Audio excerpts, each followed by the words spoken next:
I've always been fascinated by the behaviour of the British in India.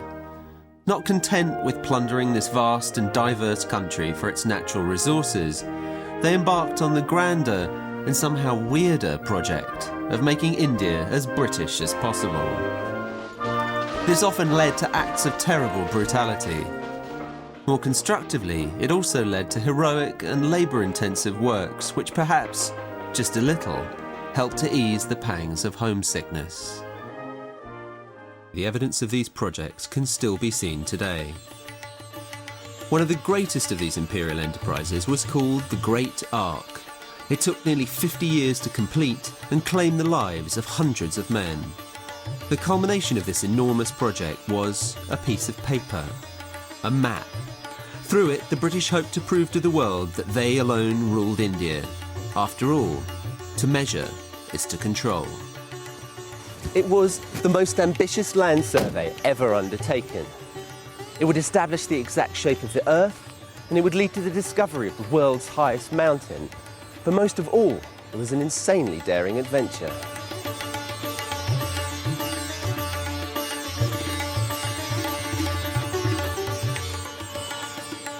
I've come to India to follow the trail of the Great Ark. It began in the south of the country and ended up in the Himalayas, a distance of nearly 3,000 miles. The men who did it were equipped with only a few cumbersome instruments and a knowledge of elementary trigonometry.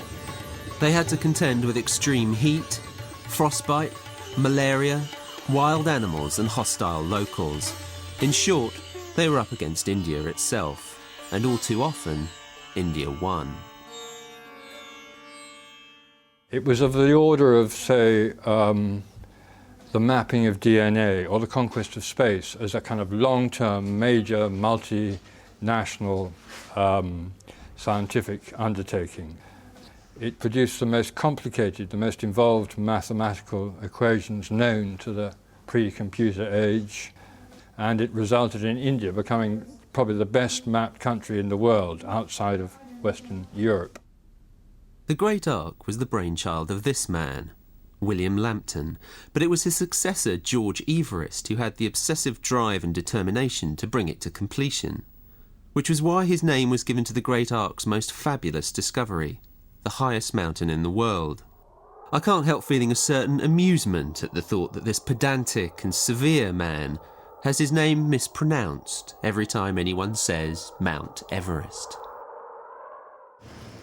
This is the survey of India, built by Everest in the small North Indian hill town of Dehradun. Apart from the map it produced, everything about George Everest's enterprise was on a grand scale. So what was it about the Great Ark that exercised such allure? People love making maps. They've been at it for thousands of years. I think there's an almost fetishist desire to turn the world into a picture. This notion of having a pictographic representation, which is quite crude, of somewhere that gives you a place in the world. Because, you know, I think we're also aware of our infinitesimal tininess of scale. And those very early maps, particularly, the ones where you'd see beasts and monsters and houses would be completely out of scale, but would give you a sense of the world as a sort of fabulous fiction. People had a good idea of the shape of Europe by the Renaissance, but India was way behind. Westerners only bothered to map the coastline to help them get their merchant ships safely into port. In early maps, there is almost no interest in the interior. Meanwhile, Indian mathematicians and surveyors were more concerned with heaven than earth. This beautiful observatory was built in 1725 by the astronomer king Jai Singh. Mapping the ground was a less precise business and often tied in with religious notions about man's place in the cosmos. In this Buddhist map, religious doctrine clearly had the last word. The world isn't shaped like a sphere, but a lotus flower. Siberia is a giant petal.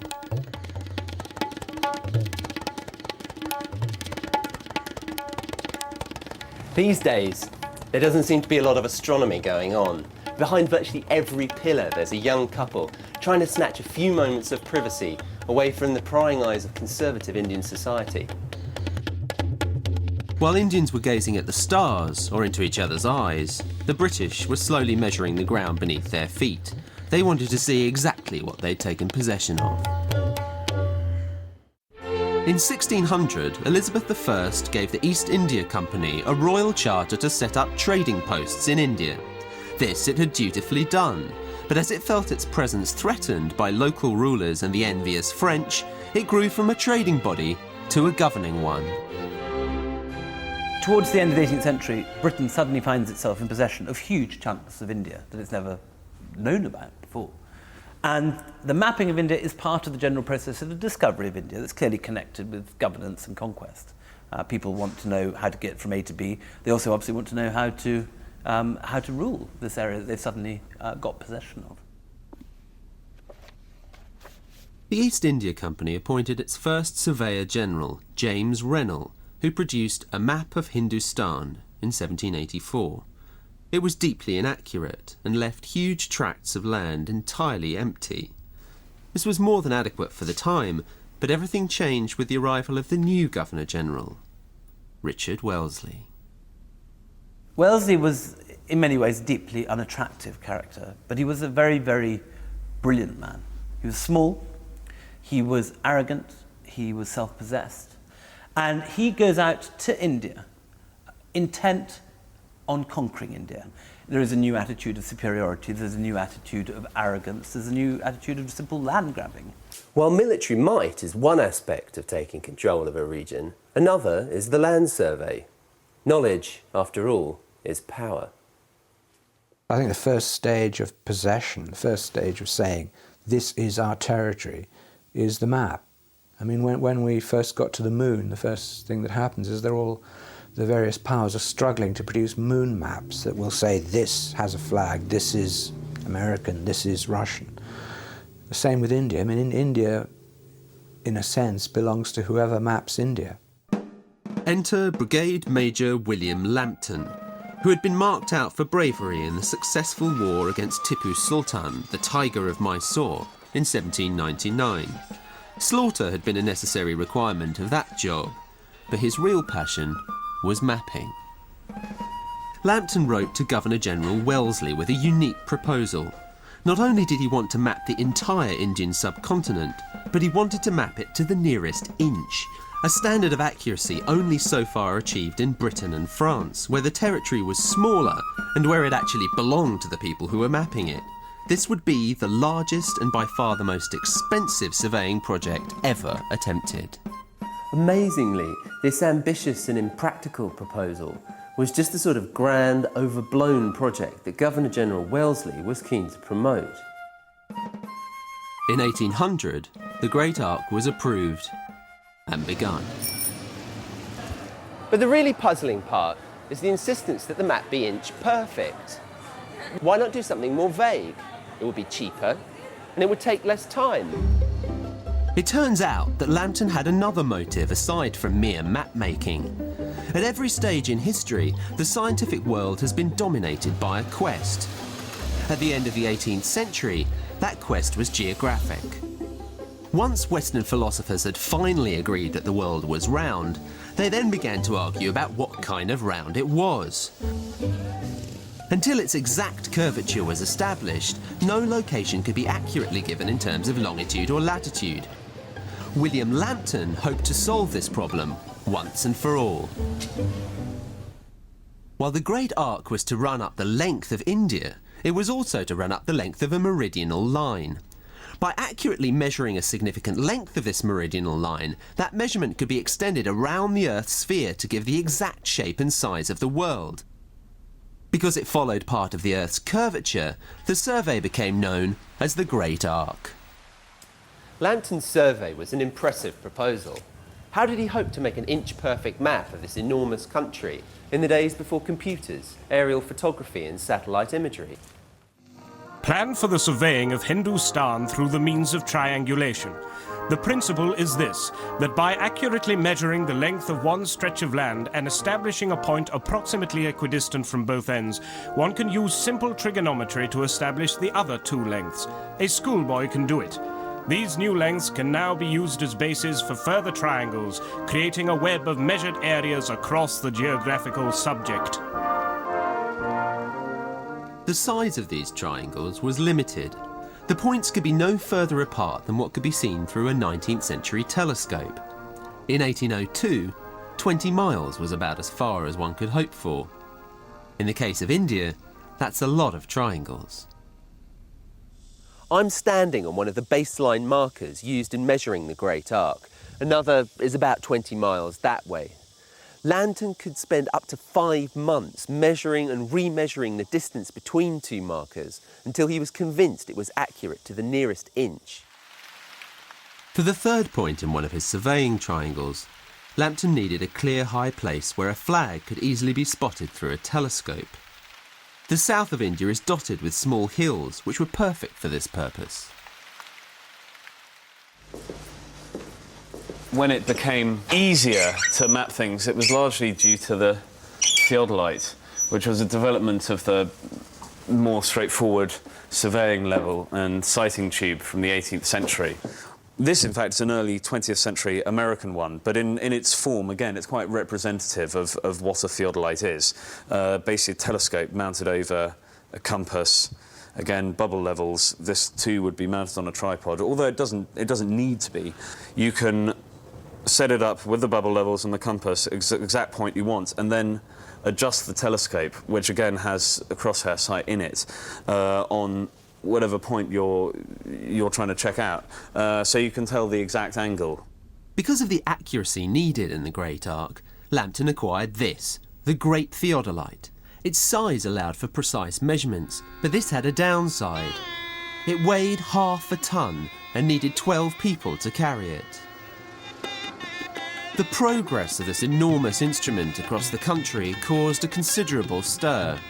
Many communities were unfamiliar with Western faces, let alone Western technologies.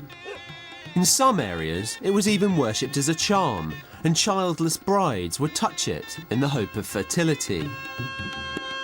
For the next 20 years, Lambton and his staff laboured across the south of India, spreading their web of triangles in all directions. Thousands were employed in the task. Surveyors would travel with their wives and children in tow.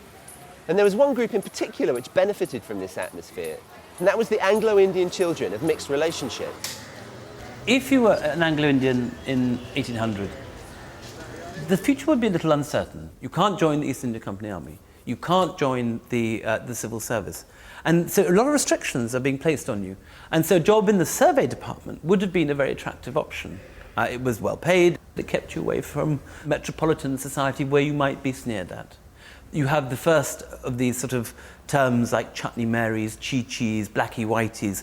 These sort of racist terms that become very common at the High Raj are being coined for the first time and being used derisorily of Anglo-Indians for the first time around 1800. By the time Lambton died in 1823, the Great Arc was in a state of crisis. East India Company officials were questioning the continuing expense and lack of results.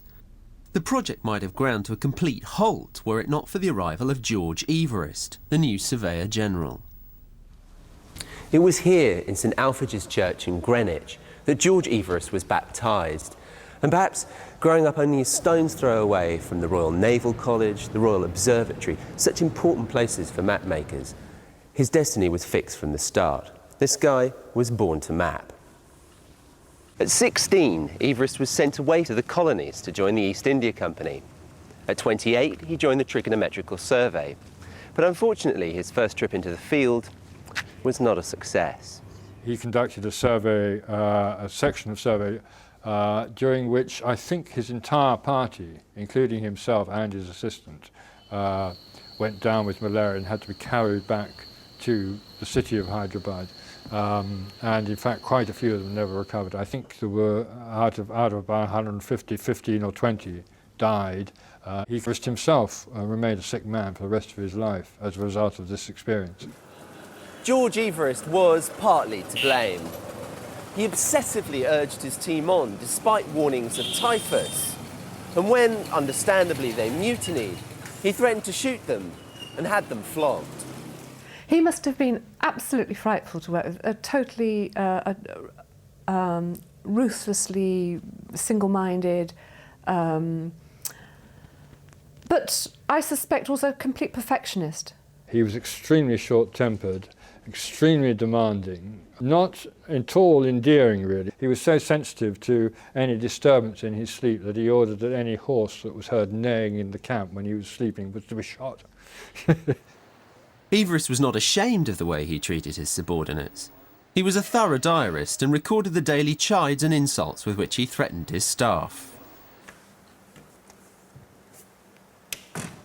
This entire volume of 147 pages consists of letters of complaint from George Everest to the President of the Royal Society.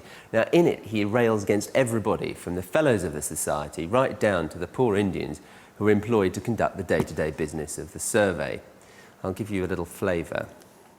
Therefore, we come to the conclusion that all the inferior parts of the drama must be enacted by genuine natives, or, as the Americans significantly call them, niggers. Persons who may speak in a half-smattering of broken English, perhaps, but whose ideas, habits and language of common parlance amongst themselves are exactly what they have derived from the unadulterated impressions of early youth. You're wearing me to fiddle strings about this Delhi, Ray. If you do not take some pains, you will never succeed, and I may be detained here for the next 6 years. You are mismanaging badly. You are evidently one of those uncertain persons in whom no sort of confidence can ever be placed. It seems that you will not abide by my orders, but pell-mell, helter-skelter, foul or fair, away go to damnation and destruction's the only means we have of getting through our work. You all seem to me to be right stark raving mad. Although the impression one gets from George Everest's writings is of a pompous, bullying, irascible, self-important pedant, still, one can't envy him the magnitude of his task. You'd initially have to have an absolute faith in the way the mapping was done, that by employing triangulations and so on, and devices of surveying, it will reveal itself to you, you will get it right. But doing that on an enormous scale, the moment comes when you think, this isn't how things are. I mean, it's horribly hot, I'm sick, I'm ill, I've been bitten by bugs. I can't do it. I can't carry on with this mathematical abstraction. I can't keep it all on graph paper. It's moving away from me. Even today, with all mod cons and no great theodolite to lug around, travelling during the monsoon can be pretty gruelling work. George Everest soon realised that determination alone wasn't going to get the job done. In 1825, the Great Arc was still far from finished, and progress was getting harder. While the south of India was dotted with convenient hills and temples for placing survey flags, the north gave way to the vast Hindustan plains. The flat, heat-hazy land made it impossible for the surveyors to continue. New tactics were required, and more money. Everest returned to England to campaign for extra funds. Went out to feed in a field of high corn and were shot. Questions? It is now more than 25 years since the beginning of the survey, and yet the bulk of the subcontinent remains uncharted. The task, gentlemen, takes such time because it is almost wholly impracticable. The expeditions are regularly impeded by elephant, hyena, tiger, scorpion, and disobedient native. A surveying party must consist of 24 men to carry the great theodolite, a further battalion of hardy individuals to clear the sightlines of banyan tree and native housing. In short, gentlemen, no fewer than 150 men, not including elephants and horses. This is not a shooting party, gentlemen, but a small army, fighting one of the most difficult campaigns ever envisaged, and it requires the funding of such. In 1831, George Everest returned to India with new funds to push the Great Arc through to completion. In order to work unhindered by the East India Company's cloying bureaucracy, he moved the survey's offices away from Calcutta. By basing himself here in northerly Dehradun, George Everest was expressing the determination to do something his predecessor William Lambton could never have imagined, to drag the Great Arc right across the Hindustan plains. Since it was difficult to find natural vantage points for markers, George Everest had 14 of these brick towers built all across the north of the country at vast expense. he also needed to find a way to get around the extreme heat haze in the northern plains that made site measurement unreliable. Finally, he hit upon the idea of surveying at night. Heat haze is minimised, which means the clear air allows you to see much further. The Great Arc became a nocturnal beast. Everest and his surveyors would spend their nights waiting for the glow of signal torches. On these excursions scanning the night sky, Everest would have been reminded of the ultimate aim of the Great Arc, to find the true shape of the world. As George Everest brought the Great Arc to its conclusion, he began to make astronomical calculations which would allow him to compute the shape of the Earth. With both the central ambitions of the Great Arc complete, he retired to England. He had laboured for over 25 years.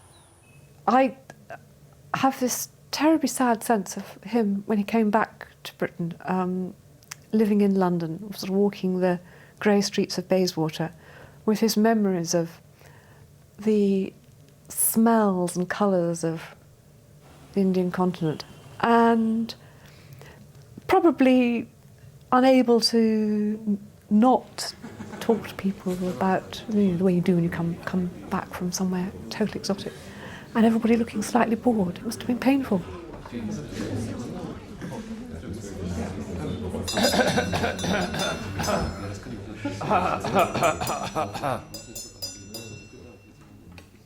The eternal question, gentlemen, that man has asked himself ever since he was expelled from the Garden of Eden. What is the exact shape of the earth? I, George Everest, have now answered that question. The compression of the poles in relation to the diameter of the equator is 1 to 311.044. Any questions?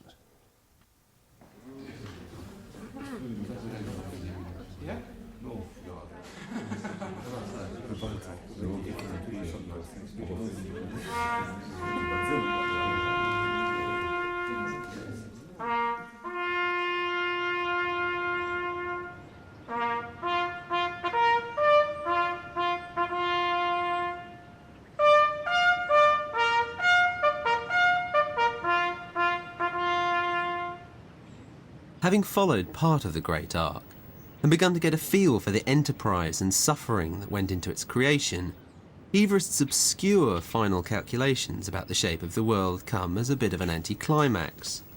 It's hardly the secret of life. My journey has finally brought me up into the mountains, where Everest built his Indian home.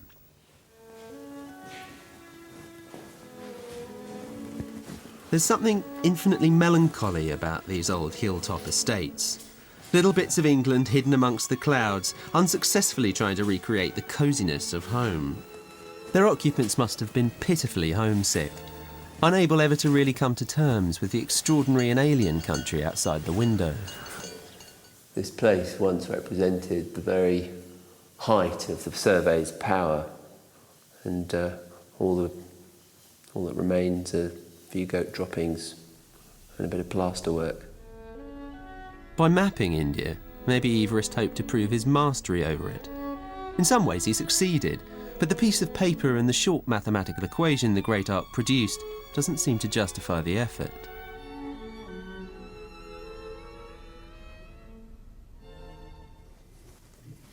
Then, 10 years after its completion, the Arc led to an extraordinary discovery. By the time Everest retired, He had laid a network of triangles all over India. Some of them were along the plains of northern India, where it butts into Nepal. Politically, it was impossible to go into Nepal to take any measurements. The best the surveyors could do was take observations of the dozens of tiny pinprick peaks in the far distance. Over time, it became clear that one of these peaks was higher than all the rest.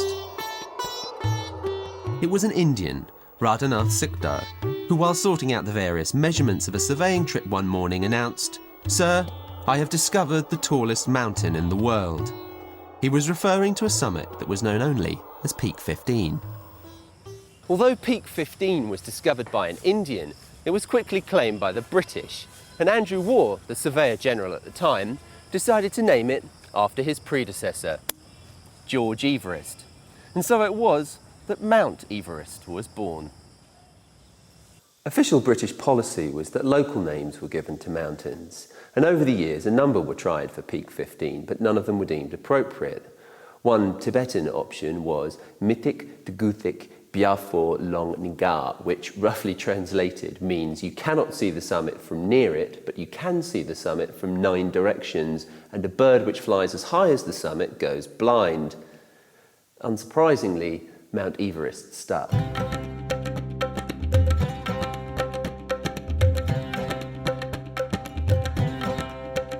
For me, the Great Arc was another aspect of the rampant imperialism exercised by Britain in the 19th century. So why is India celebrating it today? Artists of every discipline have come to England to take part in the Great Arc Festival, in spite of the weather. If you look back 200 years and look at the kind of madness that gripped this group of people, and the fact that even today, 200 years later, the measurements that they did then are only out of sort of kilter by about a few meters across a measurement of 2,500 kilometers, you're looking at an incredible task. But others aren't convinced that the Great Arc deserves to be commemorated. You know, one has to be aware that this is a tool of government. This is imperialism. This is no different from Nazi Germany conquering Belgium. This is one people imposing themselves on another people against their will. Through monumental projects, India's British masters tried to mould the subcontinent in their image. But India resisted, and like so many Victorian enterprises, the Great Arc appears today as a work tinged with folly. So much effort and pain, and at the end, what? A very long line. But the last laugh is with Lambton and Everest. Despite the absurd abstraction of their task, they achieved it with precision. For better or for worse, they were inch perfect.